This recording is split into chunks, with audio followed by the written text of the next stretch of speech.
Morning E-Dirt, Hollywood Hills here.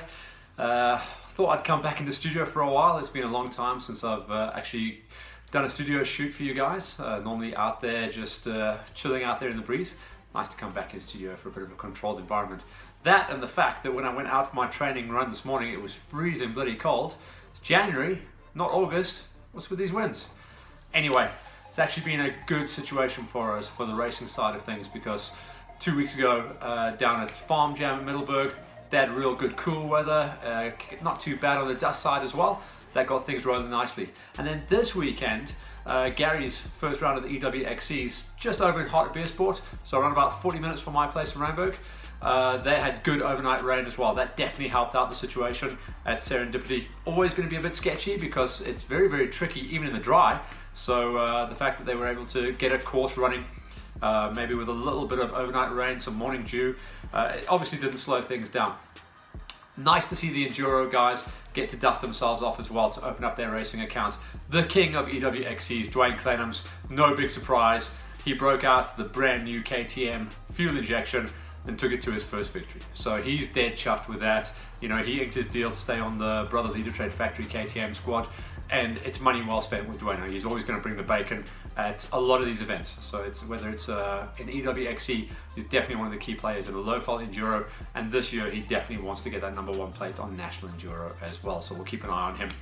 The rest of the guys that were coming out of the box, very cool, and that's kind of the theme of today's Hollywood Hills, is a lot of guys lining up on new equipment, new deals, and some of the stuff that no one knew about until they rolled out of the box this weekend.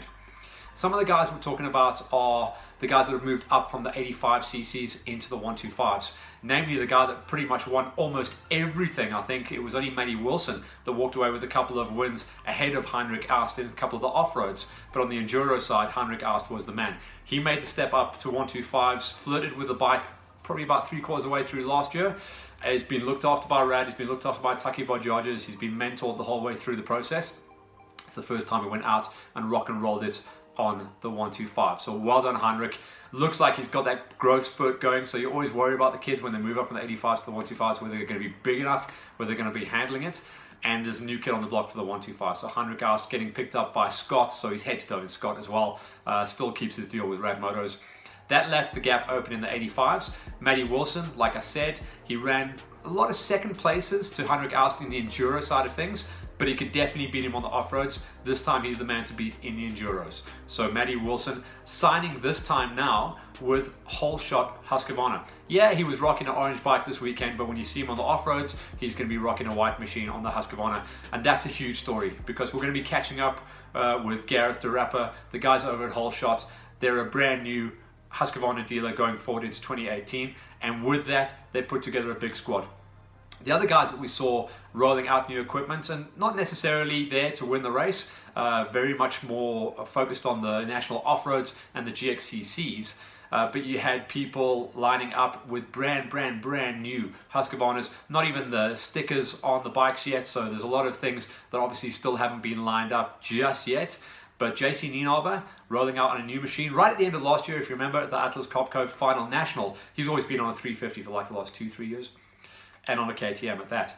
He bought a brand new 450 and rolled out and raced in the elite category. So we knew he was making the big step up into the big bangers. What I didn't know was that there was a move across to Husqvarna on the cards, and he's another one that is going to be lining up with the Whole Shot boys. They've got a big squad going, and when I go and catch up with Gareth, hopefully later this week or next week, he's going to be able to outline exactly what is going to be going down. Another rider making the switch across from different machinery for a long time. He's been on KTMs as well, running under the Leader Tread colors, and this year moved across onto, looks like, Biker Warehouse, Door Zone, Simply Cloud. I have to get all those sponsors in for Wayne Farmer. And Luke Walker has made the jump across as well. He's always been very, very close. He's been running in the high school category. Looks like he's made the move up into the pro ranks. So he's chasing the tail of Dwayne Clenhams at the EWXCs, and he's definitely going to be a big threat to watch out for going forward into the rest of the categories of racing. But very cool, and that's what's great about the first couple of races of the year. Sometimes you don't pick up on all the deals and all the sponsors and everything that's changed out in the industry, but what's cool is as we get through, and probably by about 2 weeks time when we go into the first round of the GXCCs, which has now been confirmed as round 1 at Bronkhorstspruit, and that's going to be on the 10th of February. That's going to be where pretty much all the questions will be answered. Everyone will have their kits, everyone will have their decals on their bike, and everyone will know who the big threats are going forward. Because the winner of the first round of GXCCs, more often than not, is going to go on to take the series and probably be a big threat in the national off-road if that's the championship that they're going to go for and go racing in. So that's what we're going to be keeping our eye on. A couple of the changes going on as well. I've been told by the factory guys at Yamaha, at KTM, at Sherco, at Husqvarna, just to hold fire. I pretty much know who's going to be riding what. They want to get all their press releases out, and as soon as that's launched, which I think is going to be happening this morning, then I'll be able to come next week and just highlight and make sure everyone knows who's on the page as far as the factory teams go. And then, like I did last year and the season before, I'll be going through the rest of the big teams, like the factory supported shop ride teams, and just highlight who's on what, who's riding what, who's hooked up with what, and what kind of races they're going to be doing. I have spoken to Hannes Simon and the guys over at EMD and QCon. They're pretty much staying with the same squad as they ran for the season before. Just Ludovic Jans van Vuren, he's gone off on his own. He's going to be doing his own thing. It looks like he's going to be focusing on a lot of the adventure rides, and you can see that already from last week at the Farm Jam. He actually walked away as the first winner of the adventure or big bike category. Not plastic bike, metal bikes. So he's doing a couple of races on a 1090 KTM. That's a big deal. He's got a big factory support team behind him from Trax KTM. He's been doing a lot of work. He's got a real good relationship with Rian Cohen over that side. So we wish him all the very best. We'll be keeping an eye on what he's going to be up to. So that's me waffling a little bit about what went on this weekend. Well done to Gary to get the first round out of the way. This weekend, I'm going to be going back on the mic for motocross. So got a deal going with Motocross SA and Nolene and the ladies across that side. And that's going to be at Sasolburg for the first regional round of SA Motocross. So that's going to be fun. Watch the guys dragging it in the sand. All I can think is I hope we get some more rain this week, because Sasolburg are always going to be benefiting from a little bit of rain. And I know when it's rained, the guys get to go out there. I saw Bradley Cox has been doing a little bit of sneaky practice out there. And hopefully that's going to help him in his endeavours to try and nail down his championship. Looks like he's staying on the 250s. The weekend after that, for me, is the real big start of my season for Hollywood Hills, as well as all my contracts. GXCCs, round number 1, Bronkhorstspruit, classic race venue, pretty close for everyone for Joburg and Pretoria. Bronchies normally not more than an hour 20 from either side of the coin, whether you're Joburg or Pretoria.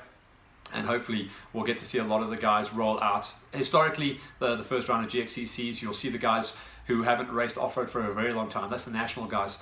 Obviously, they wrapped up shop extremely early last year because of the kind of configuration that happens between national off-road and Dakar. It's all seen as part of one family. So off-road for the national side is always wrapped up early. The reason being, as I've explained before, is so that the guys can prep their machines, pack, get across to Dakar, and then, of course, on the other side of the coin, get back from Dakar and get the machines back from Dakar. It does take about a month and a half to get your stuff back from Dakar. So that's the reason for that. And that's why when Brian and Hannes and the guys went across and raced on the Dakar for the quad side, it took them forever and ever to get their machines back.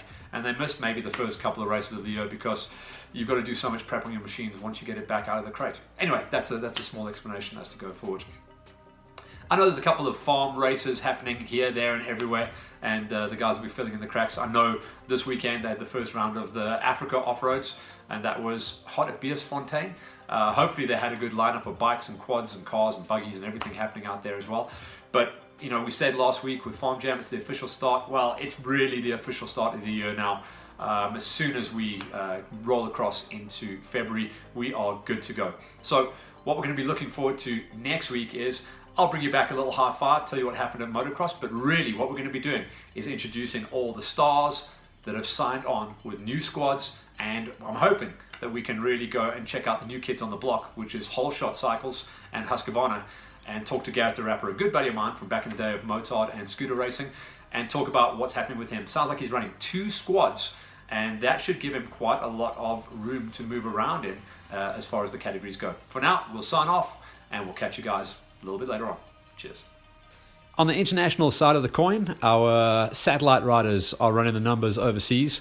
Travis Teasdale backed up his result in France last weekend and the tough one that he raced this weekend. Jarvis took the win, Double T in second place, beating out David Knight, the legend, back into racing into third. So looks like Travis is in good shape at the early part of 2018 on the international front.